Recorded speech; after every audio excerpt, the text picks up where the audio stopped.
The first thing that you as a business owner and multi-unit franchisee needs to know is that you move what you measure. And this is something that I learned, or I was very clear about that when I was at Popeyes.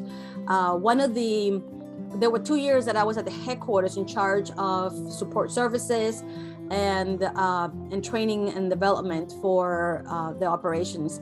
I had a project, a strategic initiative for the brand for speed of service. So I was in charge of the speed of service strategy. And one of the things that the VP of operations at the time was telling me, Aisha, you move what you measure. Popeyes was known for the product, the delicious chicken, right? Who doesn't like Popeyes chicken? Definitely I do, but we were not known for speed. And the new CEO, Cheryl Batchelder, wanted us to be as fast and as good as Burger King and McDonald's and all those other brands that are really good at. For those of you that are not familiar with the food service metrics, one of the very important metrics for food service, especially if you have a drive-through, is the drive-through time. The target was considered a good time is 180 seconds drive-through time, right? Meaning 3 minutes or less. And we found out that we like 15%, when we started measuring how many of our brands, our units were at that level, 17% were at 3 minutes or less, which is considered terrible.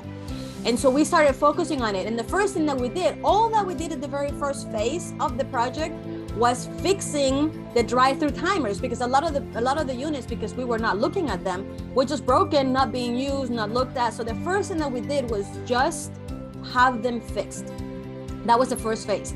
And as soon as the team in the stores started seeing in the wall that timer working and letting them know what the time was, how much time the person in the drive-through had been waiting in the process from the ordering screen to the window, and being known or communicated that the goal was 180 seconds, only by that, fixing the machines and letting them know what the number was and what the target was, automatically time start dropping.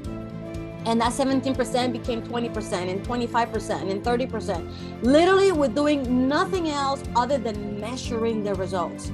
And that shows you the impact of just being able to measure something, seeing the number, knowing what the target is, and the impact that it does. And that's something that I learned and I have carried with me since then in my entire career. So as a leader, anything that's important to you, you must measure it, because that is how you can move it.